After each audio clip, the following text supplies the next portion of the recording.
de la elección. Esta mañana de viernes, ¿qué le parece si también antes de irnos al fin de semana le dejamos la recomendación pertinente de las lecturas en columnas editoriales destacados de los medios que circulan a nivel nacional, pero también los portales digitales? Para ello, sumamos a nuestro director editorial, Raúl Frías Lucio, a quien saludo con gusto. ¿Cómo está, Raúl? Buen viernes. Hola, Paco, ¿cómo estás? Quiero saludarte, saludamos a la audiencia. Este viernes faltan 8 días para la jornada electoral. Importante, usted ya tiene decidido por quién va a votar, ya sabe si va a votar a la gobernatura de su estado, va a votar a su ciudad, a su municipio, ¿sí? A qué diputado local, a diputados federales. Importantísimo todo esto de alguna forma. Ya es tiempo de ir teniendo claro, aunque todavía un 25% de las personas, Paco, dicen que no tienen decidido sí por quién van a votar, y seguramente es voto oculto, o lo darán a conocer ya cuando estés frente a la boleta, ahí en la urna, y bueno, tendremos la oportunidad de escoger y desde luego ya sea ratificar la ruta que sigue este gobierno, o de alguna forma darle los contrapesos necesarios para que se fortalezca nuestra democracia débil democracia que tenemos. Pero bueno, vamos a las columnas de hoy, Paco, si te parece. Hay temas interesantes y quiero empezar con la del periódico El Universal, que publica hoy Irene Tello. Irene Tello, como todos sabemos, ella es la directora ejecutiva de Impunidad Cero, y esta, en su columna de hoy, habla de los falsos ahorros en la compra de medicinas. Irene Tello Arista dice: si algo no debería presumir el gobierno es que se está gastando menos en el sector salud con los resultados que esto ha traído. Y aquí la analista, la funcionaria de Impunidad Cero, pues hace precisamente referencia al anuncio del presidente de que estábamos ahorrando mucho en el tema de la compra de medicamentos, pero lamentablemente a costa de la salud de muchísimos mexicanos. Estas compras consolidadas de la UNOPS, sí, que bueno, se hicieron luego de el ataque que hizo directamente el presidente contra los laboratorios de México, donde argumentaba corrupción, cosa que hasta el momento no hay una sola denuncia de este tema, sino simplemente los dichos del presidente, y lamentablemente, bueno, con un desabasto permanente a lo largo de la pandemia, sí, y todavía actualmente, a pesar de que los funcionarios lo han negado. Escuchamos al doctor Hugo López-Gatell, subsecretario, señalando que no hay desabasto. Hemos escuchado al director del Seguro Social diciendo que no hay desabasto. Hemos escuchado al mismo doctor Alcocer diciendo que no hay desabasto, cuando las evidencias aquí en Mega Noticias con los pacientes de las diferentes clínicas, del Seguro Social, del ISSSTE, del sector salud, la evidencia es que por lo menos el 40% de las recetas no salen completas, no hay medicamentos. Y aquí finalmente, bueno, la analista reitera y termina su columna diciendo: toda esta radical transformación del modelo de compras y distribución de medicamentos se hizo alegando corrupción y acaparamiento de mercado. Sin embargo, a la fecha, ningún funcionario o empresa han sido investigados o sancionados por los supuestos actos de corrupción. No creo que nadie puede estar en contra de luchar contra la corrupción,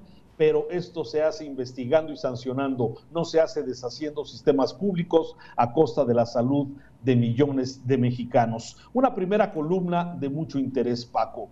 Luego me voy a referir a otra, de otro tema, que hoy publica Ricardo Ravelo. Ricardo Ravelo es un periodista que escribe en el portal digital que se llama Sin Embargo, y aquí su columna la titula La democracia mafiosa.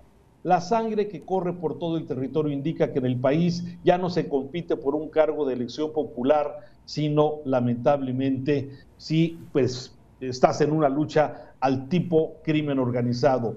Con más de 400 agresiones a candidatos y poco más de 80 asesinatos perpetrados con armas de alto poder y al más puro estilo de Colombia, denominada por los narcos en la década de los 80 y 90, la fecha de las elecciones más disputadas en la historia reciente se acerca en medio de balazos, disputas, amenazas, denuncias y ejecuciones. Pero esta carnicería electoral no ocurre en Colombia, está pasando en México, el país que el presidente López Obrador se comprometió a pacificar en su primer tramo de gobierno y cuyo ofrecimiento no ha cumplido. Y así hace el periodista un análisis, lamentablemente, de la invasión de los cárteles de la droga, como el cártel Jalisco Nueva Generación y pues su presencia en Aguililla, Michoacán, en Guanajuato, en fin, y cómo se disputaron a balazos precisamente la zona del Bajío. Y aquí termina el periodista haciendo una reflexión en este sentido, Paco. Este proceso electoral pasará a la historia como uno de los más violentos y desasiados. El presidente, un candidato más que hace campaña desde Palacio Nacional, rompió las reglas del juego y nadie lo sometió a la legalidad. Los gobernadores se pasean por doquier inaugurando obras, impulsando a sus candidatos y financiando campañas de sus aliados. El INE, donde se pregona la legalidad, pero no se aplica en forma equitativa, observa lo que le conviene, pero deja impune muchos actos ilegales que son claros a todas luces. Es evidente que el árbitro ha quedado rebasado. Y el narco en lo suyo, amenazando y matando. Esta es la democracia y la civilidad. ¡Qué horror!, dice Ravelo en su columna. Y termino con otro tema que también es importante, Paco, en las columnas de hoy, el tema de Economist, este semanario inglés que, bueno, pues titula su cabeza precisamente con el presidente López Obrador, y el párrafo donde, bueno, señala el falso Mesías.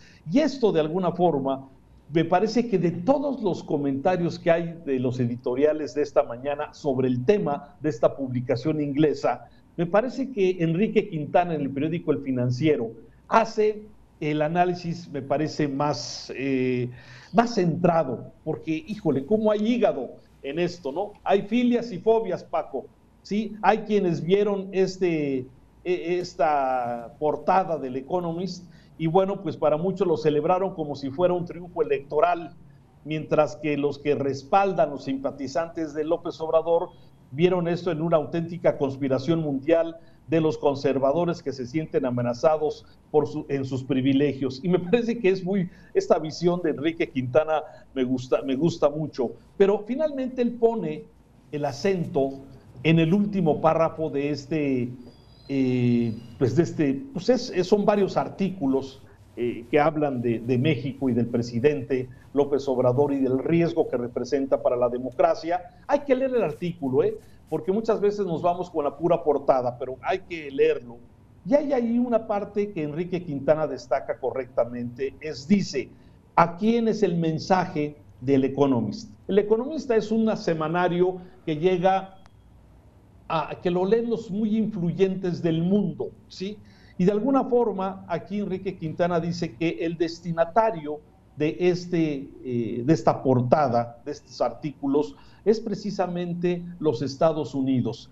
El trato que le dio Trump a López Obrador, dice, es diferente el que le va a dar el presidente Biden. Y termina su columna de Enrique Quintana hoy.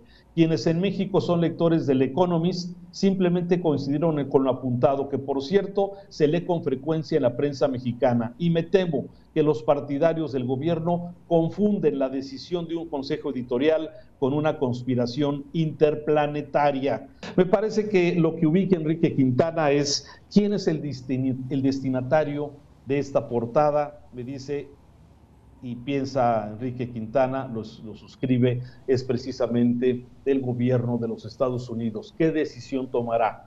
¿Seguir apapachando de alguna forma en una relación que es conveniente para ellos, o de alguna forma empezará a tomar algunas acciones sobre esta relación compleja, difícil entre México y Estados Unidos?